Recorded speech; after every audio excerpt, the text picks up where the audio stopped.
Sensya na kayo, voice over muna ako kasi hindi ko napansin na tumutugtog pala yung radyo ng sasakyan ni Bruno.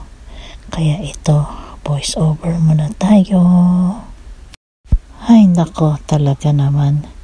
Hindi rin ako nakahalata na nakabukas kasi yung radyo ng sasakyan ni Bruno. Kainis, pagtsagaan niyo muna po tong voice over ko.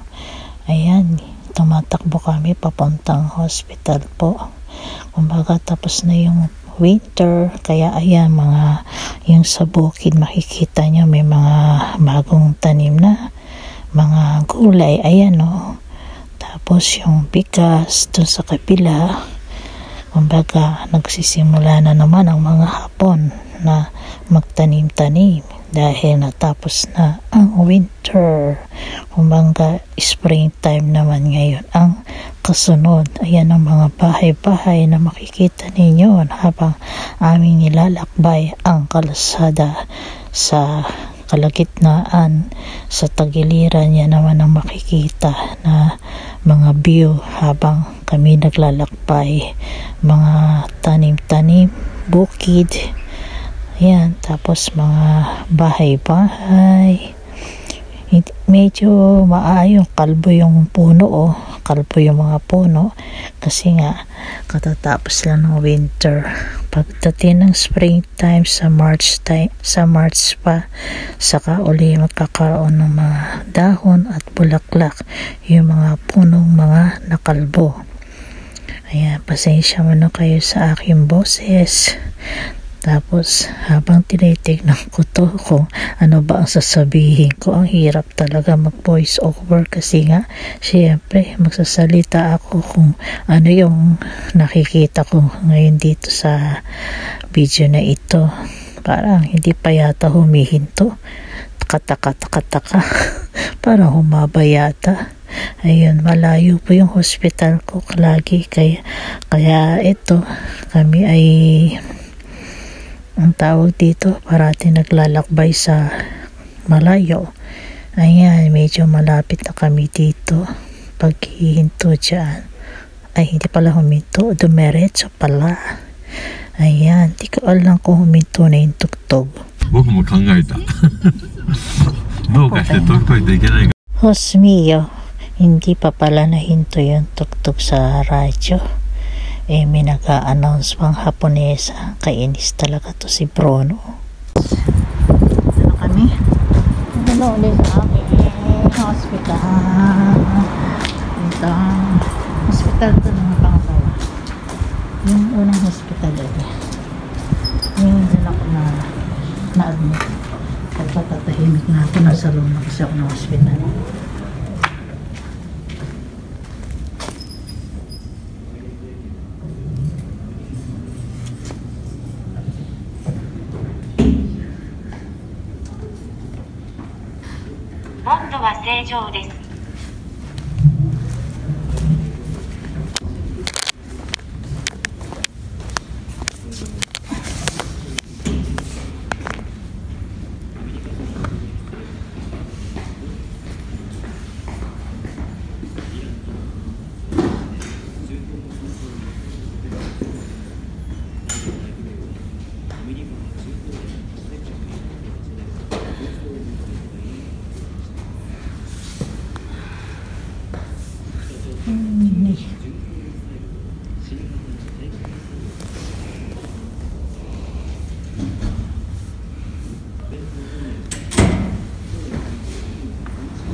Tapos lang yung namin.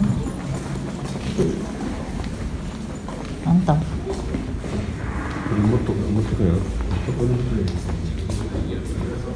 CR ka pa kaya. Guys. Naihihap. Ang ganda na CR. May halaman. Ang dilim. Dito pagpasok. Censored. Yung sensorize yung ilaw. Ang papas. Dilim dito. Saskatay. Bag ko. Lock natin. Ako lang ang altar ito.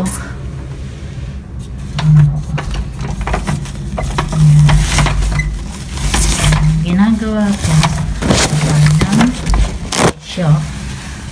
Tapos ito lalagyan natin ng yan, pamunas. Wait lang, baba ko muna ito. Yan, pinush ko lang yan. Tapos lumabas alcohol para punasan ko to inodoro bago umupo. To be sure na walang sakit. Nakahawa dito. O diba, linis.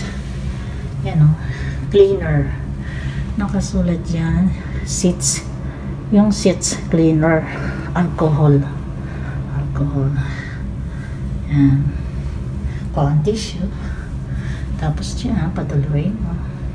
Tuloy yung alcohol. Punasan yung upuan. Diba? Super ingat sila. Ano? Nakanapaglayan ng bag ko. Ako lang outer ito. O sige, stop ko muna ito. Ito na ako. Nalabas yung sabon. Diba? Nalabas na rin yung tubig dyan. Scarbo itong nakalaylay sa cellphone ko. Kuha tayo ng naubos niya ako. Ano nang nakalay? Ha? Kaya siguro sinakatukan na ako. Naninira na ako dito. Kasi palaway po yan, di ba? Isip pa Bruno to, sinatok na ako.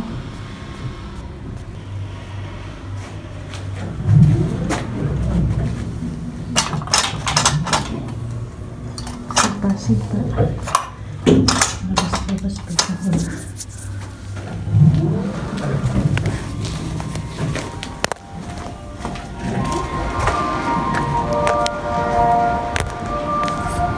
Ay, taskete.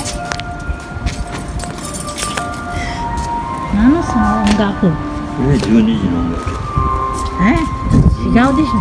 いつも違うないよ。Walang na. 12 o'clock na. Iba naman pala yung tunog pag 12 o'clock na. Hindi ko naman naririnig sa lugar namin eh.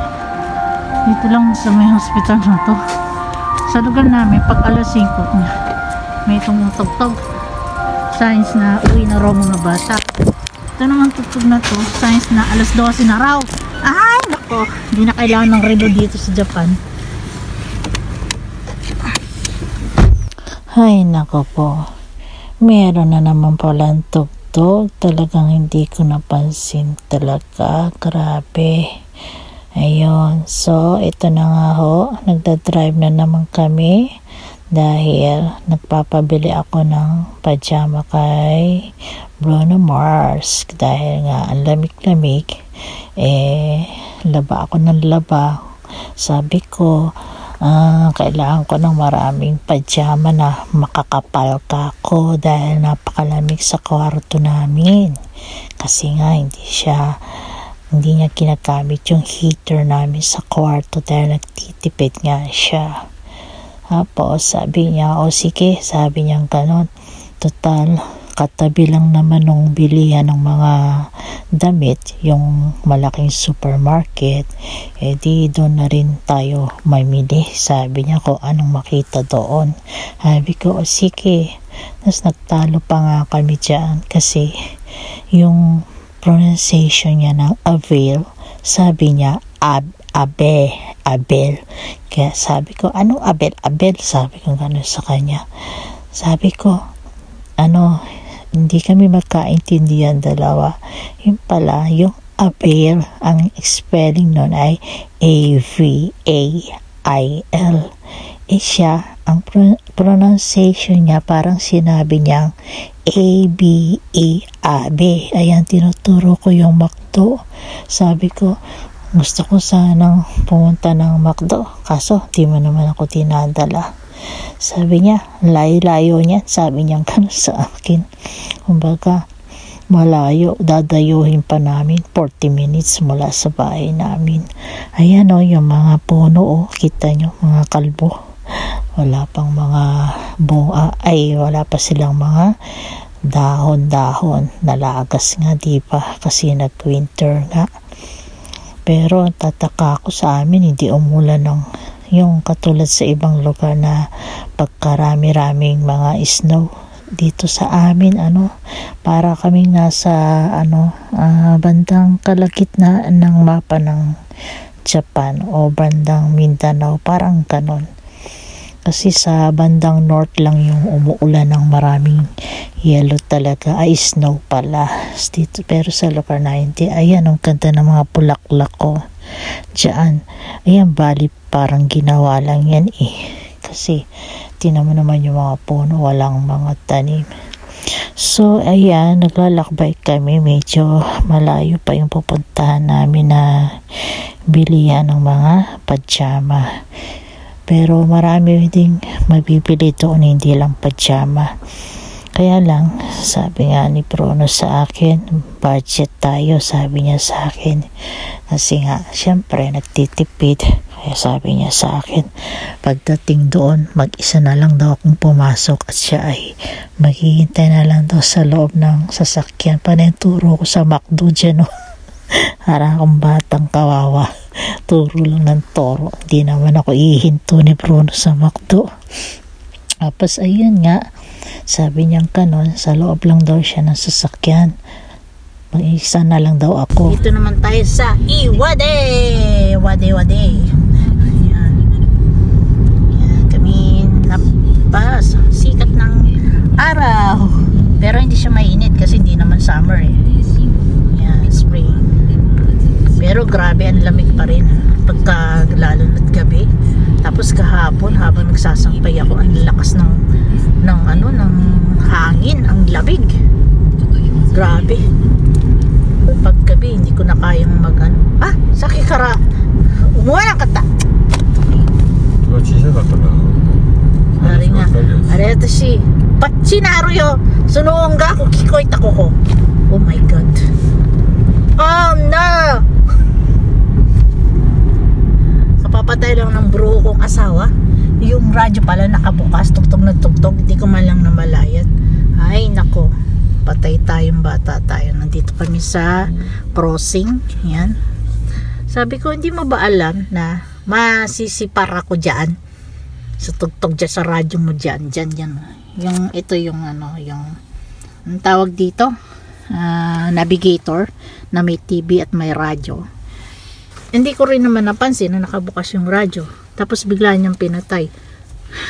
Sabi ko, ay putra guys, hindi ko napansin yun. Buti pinatay niya, naisipan pa niyang patayin. Kanina pa pala yung tumutugtog. Di ko lang kasi naiintindihan dahil mahina yung tugtog. Kaya buburahin ko yung mamaya pagka mag-e-edit na ako. Tingnan niyo yung mga bahay dito Diba? Tingnan niyo yung mga bahay Bahay dito sa Japan. House. Japan house. Yan ang mga Japan house. Look mga Japan house. Yan ang mga bahay dito sa Japan na parang pare-pareho. Hindi, merong iba-iba din naman, lalo na yung mga mayayaman. Yan, dito kami sa kalsada. Mamaya mamimili kami dun sa discount na mga paninda. Baka mamaya mapuno ko na tong cellphone na naman, patay na naman ako nito Ayan. So pagdating natin doon umpisang ko uli ang